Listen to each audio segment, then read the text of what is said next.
Hi, this is Dr. J. Smith here in my office with my books behind me in the United States. Today is Sunday, September the 13th, 2020.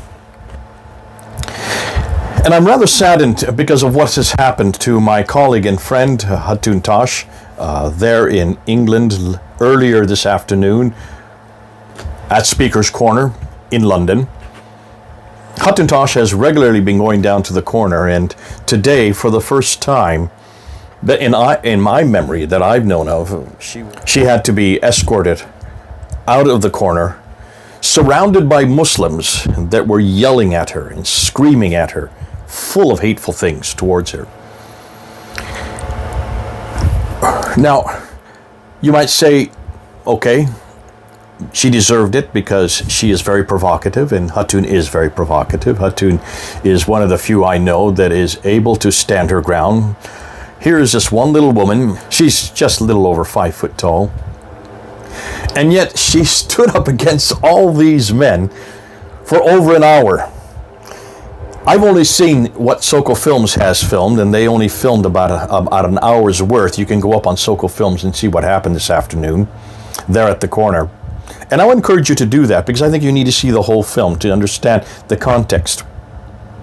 Hatun Tash has been going to Speaker's Corner for years. She started going, I think, in about 2013, maybe 2014. I was on the ladder at that time, and she came and joined me on the ladder. And up until 2017, she would be the one that was on the ladder more than anybody else.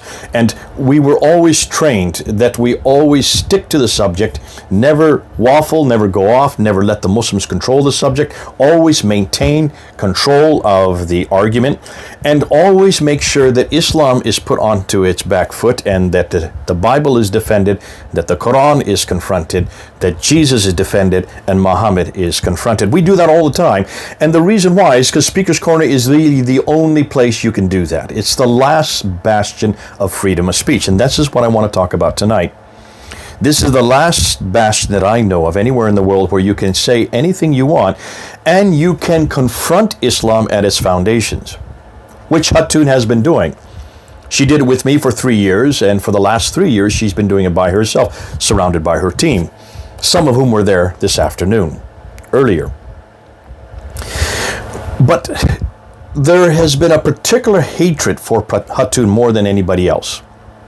And the reason, I think, goes back to 4 years ago when she and I held up 26 of her Qur'ans that she had been able to accumulate from different countries, and showed that every one of these Qur'ans were different.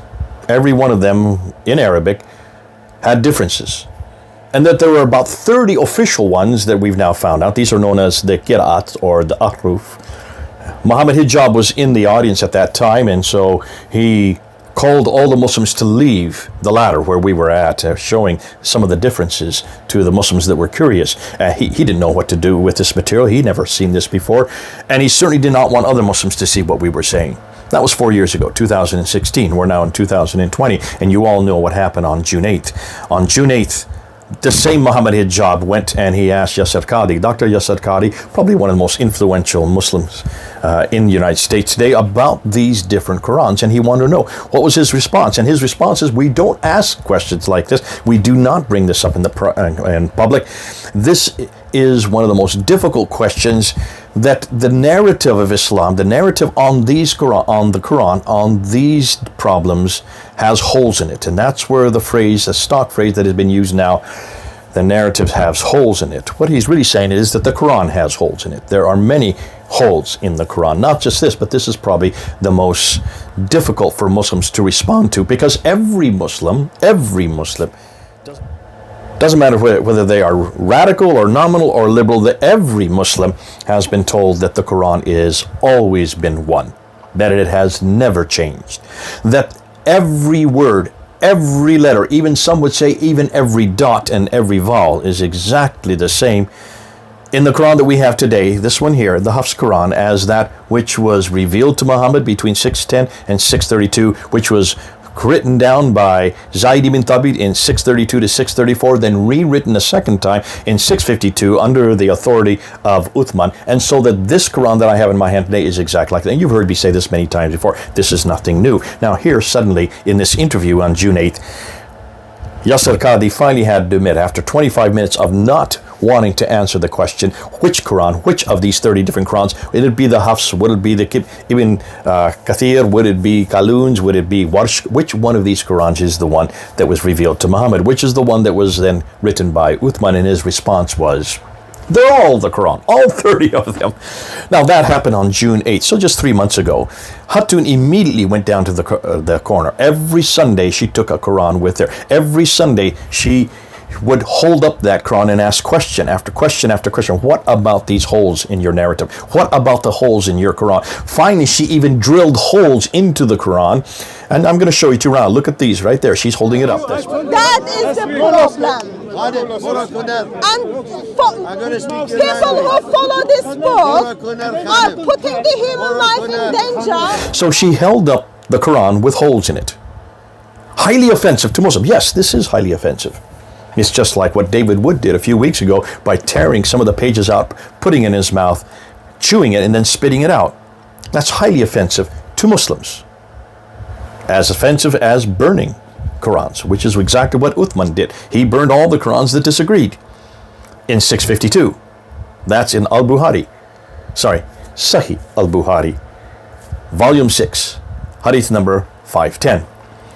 So it's nothing any different than what Muslims have done to their Quran whenever there was disagreement, or there were holes in it, or there are things that they could not defend. Hatun then brought down this Quran with holes in it, and every Sunday in the last 5 weeks, she has been harassed, she has been harangued, and understandably, the Muslims are upset with her because nobody desecrates the Quran. But see, Hatun was doing that for two reasons. One is that she was the one that really instigated this whole debate. We would not have this problem. We would not have the problem with the holes in the narrative without Hatun. Hatun is the one that really initiated it. Secondly, she knows that only at Speaker's Corner can you really push their buttons on this issue. Only at Speaker's Corner can you really show a Quran with holes in it. Only at Speaker's Corner can you really confront Muhammad with the cartoons by Charlie Hebdo. And that's exactly what she did today. Take a look at here. Look at what she did with the Quran. Let's look at this one first. Quran. That is the problem. That is the problem. And people who follow this book are putting the human life in danger as well as life of child. Now look and see what she did with Muhammad, and notice what she is saying about Muhammad. I have to follow the teachings of this man. Dangerous. If I become a Muslim, I have to follow the teachings of this man. Dangerous. This man is not prophet. If I become a Muslim, I have to follow the teachings of this man. Dangerous. If I become a Muslim, I have to follow this book. Dangerous. And this book, dangerous. Why are you touching children? Why are you touching children? Why are you raping children? So Hatun has dared to cross the line because she has dared to hold up these caricatures of Muhammad and dared to ask the question, look at this man, look at this book, and see what it does to you. And then she applies it, and she gives the application, and she talks about these many women who have been raped and molested there in the UK. Here's what she says. Okay, to go and have sex with the children, and in England they have done that to approximately 300,000 white girls because what their prophet did, and now they're criticizing Christian faith. Do you see the hypocrisy? That's called the religion of Islam. That is called the religion of Islam. So she has gone to the Quran, she has gone to Muhammad, which is something we are asked to do. This is is something I taught her to do. This is something we have been doing. We used to do this. We've been doing it for years now. We always go to the Quran. We always go to Muhammad. We always go to Allah. And then we give some application, usually in the traditions, to support what we're saying. We always source what we say. And she sourced what she said as well. Look and see where she sourced it. Here we go. I am offended when your ideology calls me worst of creatures. I am offended when your ideology calls me to be abused because of my dress code. I am offended when your ideology tells me I should be killed because of my belief. If you want to ask me a question, So I am being offended. Oh Prophet, tell your wives and your daughters and the women of the believers to bring down over themselves of their outer garments. That is more suitable for them, that they will be known and not to be abused. I never kidnapped people, Muhammad did. I never robbed a caravan, Muhammad did. But you still love Muhammad, you don't love me. So everything Hatun did today at Speaker's Corner is what exactly Speaker's Corner is all about. This is the only place that has left us where we can question the Quran, where we can question Muhammad, where we can, yes, hold up Qurans with holes in them, and we can hold up these Charlie Hebdo covers. These are all covers of the Charlie Hebdo magazine that has caused such a anger to Muslims around the world, and so much so that the editors and those who were in the office were all killed for those covers. But we can still do that at Speaker's Corner because we can still ask the question, what is it about your prophet and what is it about your book that causes such anger and violence and hatred around the world? And so that's what she did today. There's nothing that I could see in that 50 minutes, 55 minutes, that is not something that she has not done before. There's nothing that she hasn't done before or something that I haven't done before. We've all done it. For 25 years that I was at Speaker's Corner, I asked the very same questions. I confronted the very same categories. I used the same kind of... I did not use a Quran with holes in it. I did not do that. I didn't burn any Qurans, and I didn't certainly eat any pages and spit them out. Maybe that's the tactic that caused all this anger, but I don't think it is. I think what's really causing the anger, how could one little woman, not just little or 5 feet tall, cause so much anger that they had to have her evicted? Hatun came to the corner today to ask really one question. She wanted to find from Muslims, how is it that in your Quran, in chapter 7, verse 157, it says very clearly that Muhammad could be found in both the Tawrat and the Injil. That means both in the Old and New Testaments. So where is Muhammad in the Old and New Testament? That's a perfectly legitimate question to ask. And she asked it over and over and over again. Just look at all these many different times. According to Surah 7, verse 157. Surah 7. Did you have Surah 7? Surah 7 verse 157, Muhammad is prophesied in the Bible. My question is, where is it Muhammad prophesied in the Bible? Those who follow the messenger, the unlettered prophet, whom they find written in what they have of the Torah and of the Gospel. Can you tell me, according to Qur'an, Muhammad is supposed to be prophesied in the Bible. Where is it Muhammad prophesied? Muhammad is prophesied in the Torah and in the Gospel. The question is, where is it in the Torah and in the Gospel Muhammad is prophesied? If Muhammad is not prophesied in the Torah and in the Gospel, that shows Islam is false religion, Muhammad is false prophet, Quran is false book. Now, can I get the reference in the Torah and in the Gospel? I'm still waiting for the reference. So today, we saw something that really saddens me, upsets me. We saw Speaker's Corner reduced to a lot of hatred. Not by Hatun. There's nothing that I can see that was hatred. She is allowed to confront the Prophet Muhammad. She is permitted to confront the Quran. She is permitted to source what she is saying. She is permitted to talk about the difficulties that Islamic community is having here in Britain, and even give the source where these difficulties come from. She talked to a woman for quite a lengthy amount of time about the hijab, and then the woman just said, "Why do you have holes in my Quran?" That is absolutely full of hatred, and the woman walked away after saying that. So there is an anger by the Muslims. But I want you to watch these minutes now. I'm going to show you them because they go for about 12 to 15 minutes. And I want you to watch the crowd and look at the crowd and then look at the police as they try to protect Hatun. And then as Hatun is being let out, what's the thing she asks for more than anything else? What's the one request she asks of the police? You watch.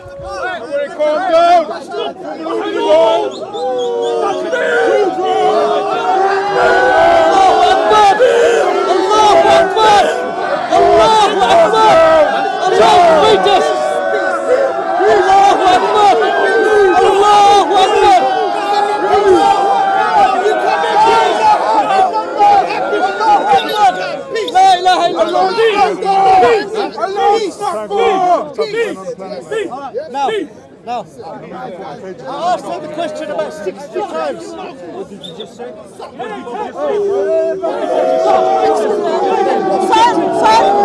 yourself. Control yourself. Sir, control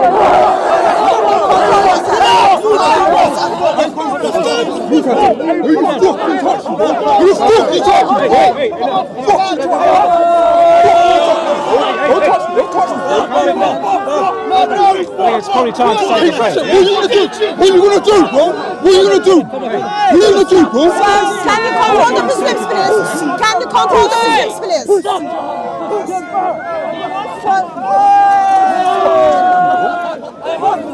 Take her out. Can we come out? Can we have a break, please? Let's take out. Let's take some space. Where's my bag? My bag was on the floor. Let's go out. Let's just get some air, yeah? Bro, this guy just pushed me for no reason. You're gonna talk to him? Are you gonna talk to him though? He just pushed me for no reason. So, just a moment. Sir, I am picking up my things. I am picking up my things. Control yourself.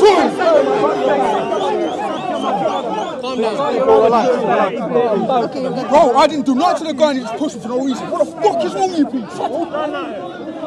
What? Bro, move yourself. Move yourself. Move yourself. Take the fucking shit. Move yourself. Move yourself. Move yourself. Move yourself. Come on, man. Move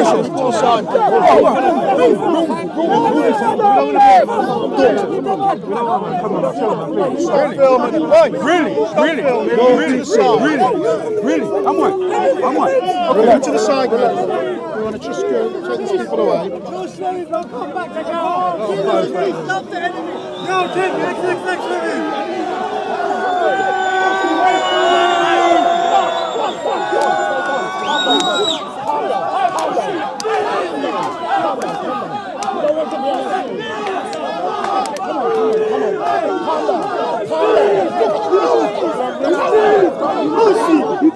Pussy!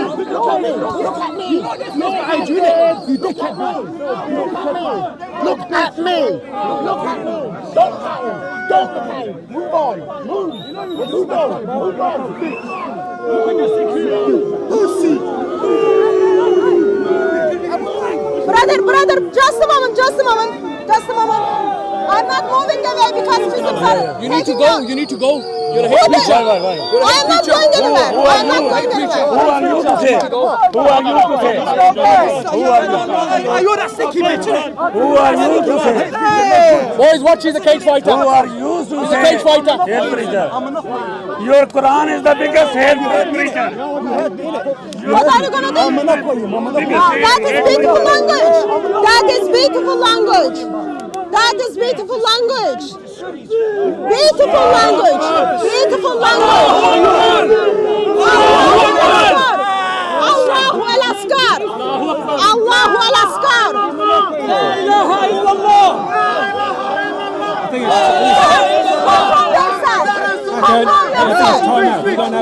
Sir, I don't feel safe right now. I don't want to live right now, sir.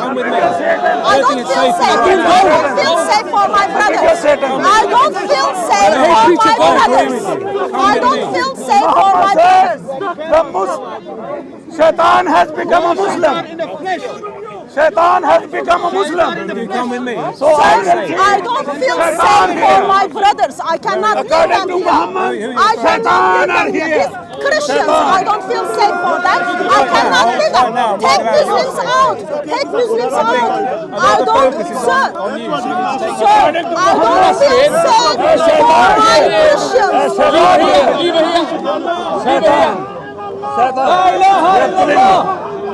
They are pulling me. No, they know you're pushing back.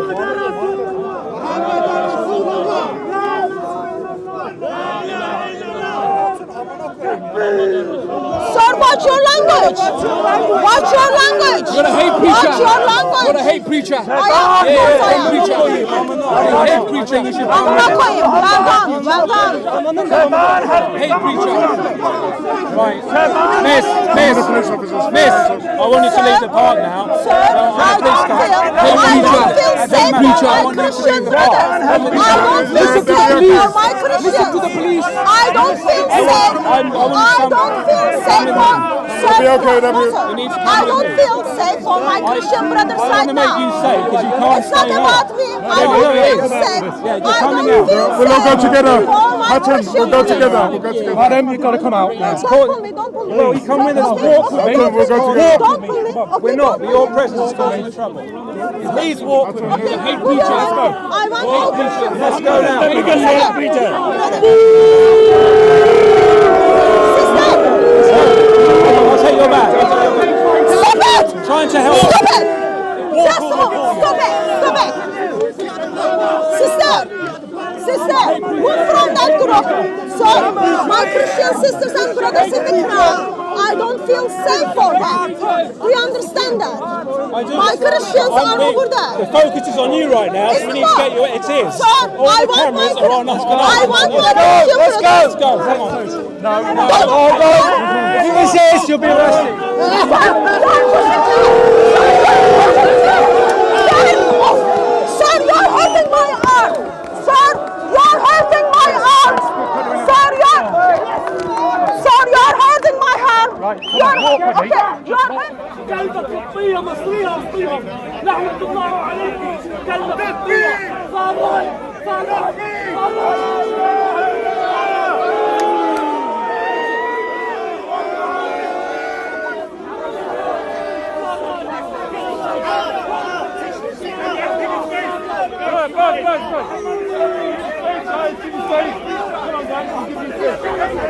Give us space.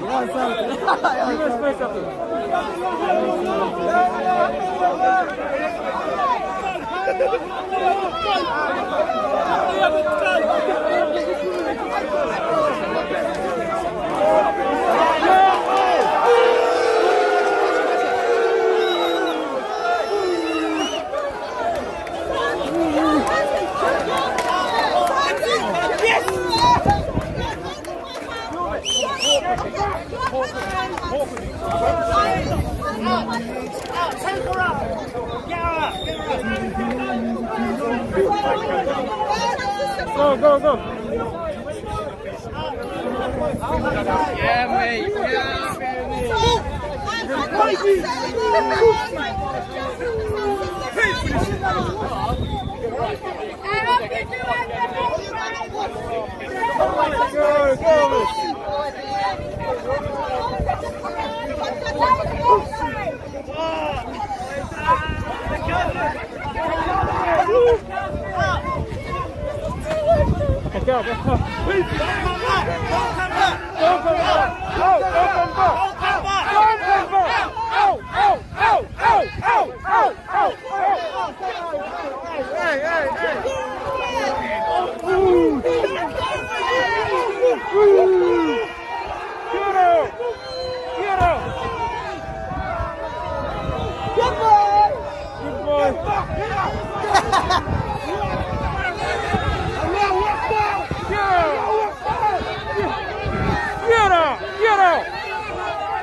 Well, mashallah wallah, yeah. I'm not touched, brother. You know what it is, okay? She's an agent, okay. She's every day, week in, week out, yeah. No, okay. She put a picture of, of a cartoon Prophet Muhammad.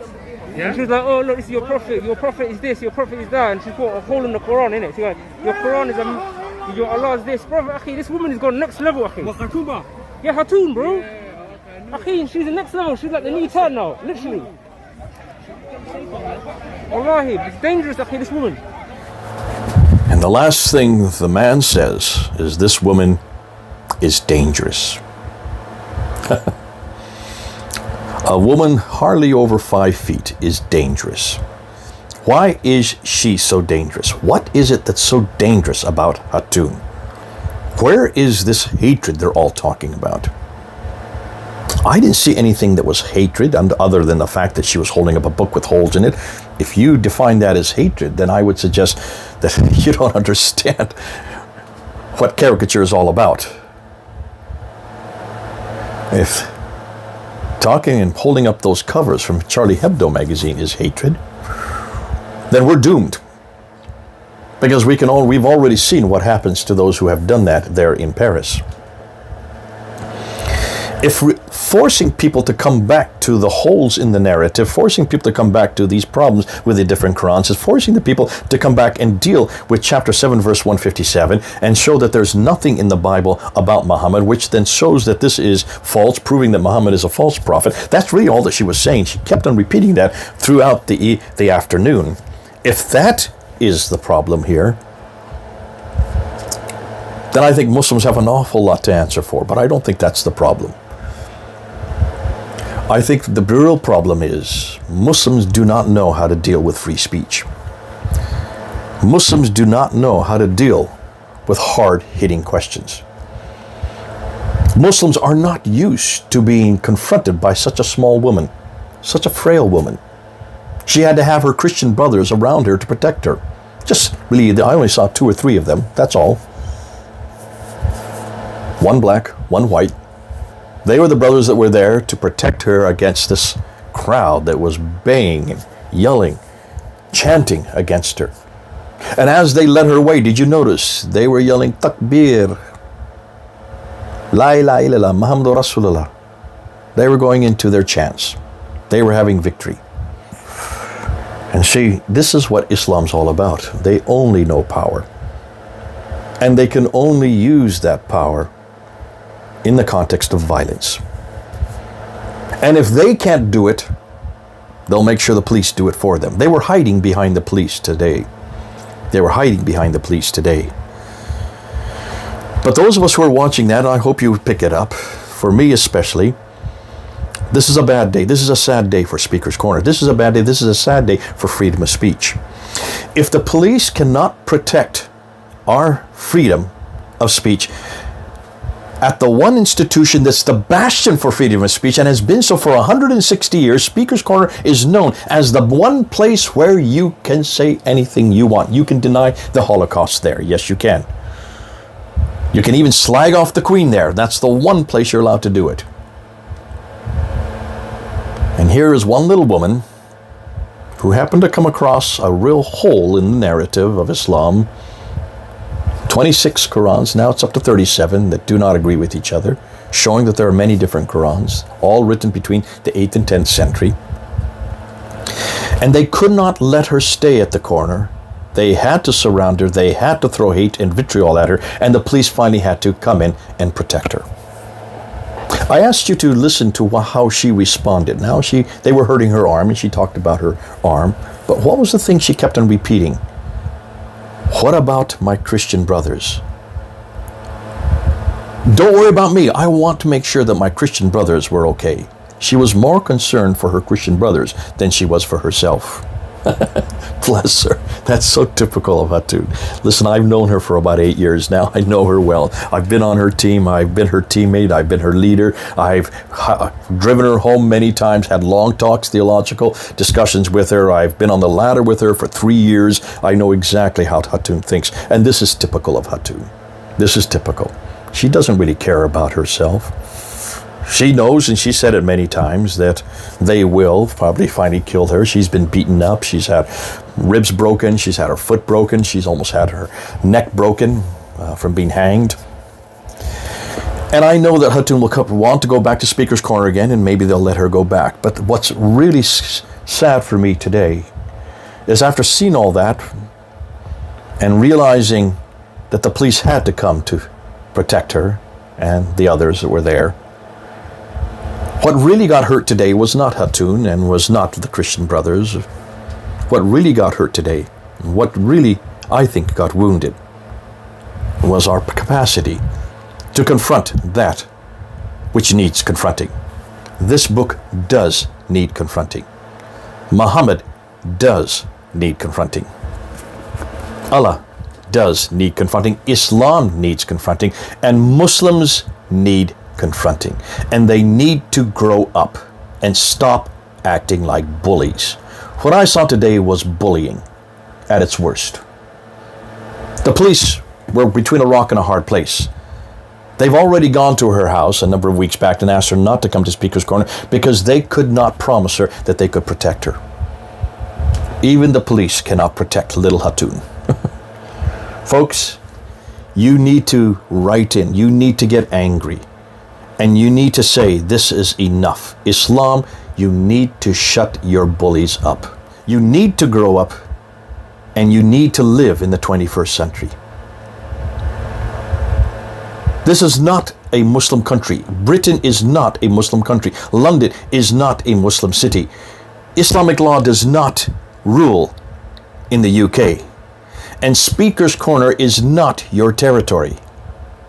And if this is the only place, the one place left us to be able to critique your prophet, critique your Quran, and yes, critique Islam, if the only answer you have is to bully little girls like that, little women like that, then that says something about Islam at its very core. Islam cannot protect its Quran. It cannot protect its prophet, and it cannot protect its God without shutting down all speech, anything that stands against everything they believe. And I thank God we don't have that problem with the Bible. I thank God that we don't have to yell these kind of chants against Muslims whenever they criticize our Bible, and they do. Oh, they've said many things against our Bible, many things against Jesus Christ, many things against our Lord. They're always confronting us. Do we ever chant like you saw there? We don't need that kind of protection. We do not need to hide behind the police. We do not need to bully or to harass or to use vitriol against anybody, because we have a great Lord. We've got a great Bible. We've got a great person of Jesus Christ. What a man, what a God to come back to. Folks, Hatun has shown us today that the second largest religion in the world, growing faster than any other religion, cannot defend itself, cannot defend its word, cannot defend its prophet, cannot defend its God. You saw that vividly in what you just looked at. I thank God that our God and our Lord and our Savior and His gospel is not that weak. And I ask every one of you Muslims, I hope you're not proud of what you saw today. I hope you're not looking at that and saying, finally, we have got rid of that woman. I think you need to look deep into your hearts. You need to look deep into your souls. And I think you need to ask yourself, is this a worthy prophet? Is this a worthy book? And is this a worthy faith to defend? It looks like those in the crowd could not defend it. They had to use the police. It looks like the only way they can shut Hatun up is by attacking her verbally and by attacking her physically and forcing her to retreat. Thank God we don't have that problem. Muslims, I hope you are disillusioned by what you saw, but don't give up. Come on home. Come on home to Jesus Christ. Listen, every time I talk about him, I have a smile on my face because he is so worthy to talk about. He's so worthy to defend. He is so easy to defend. And you don't have to do a thing except accept what he did for you on the cross. Did you notice Hatun put that into her? Last thing she said before they pulled her away was, you need to come home to Jesus Christ. Look and see what he did on the cross for you. Accept that he has already paid the price. Accept that he died and rose again so that you can be with him for eternity. Muslims, come on home. Come on home. Stop following this book. Stop following the man behind this book, and stop following the God behind this book, and come to the bigger, the better book, the book that I have in this hand here. This is the gospel of Jesus Christ. You need to come home. I think you can see, if this is all you can put up, this is all you can do against a little woman there at Speaker's Corner, if that's the religion you want to follow, then I would suggest you're following the wrong faith, the wrong God, the wrong prophet, the wrong book. And we've got him. Come on home. I am saddened, but Hatun's not down or defeated. She'll be back again, and you'll be seeing her on DCCI. Go up on DCCI and yet YouTube. Look how resilient she is. She'll bounce right back. That's our Hatun. God bless you. It's been a sad day, but in some ways, maybe we're seeing the true colors. We're seeing the real Islam. We're seeing how weak Islam really is, and how strong we are as Christians. God bless you. This is Jay, here in my office. Over and out.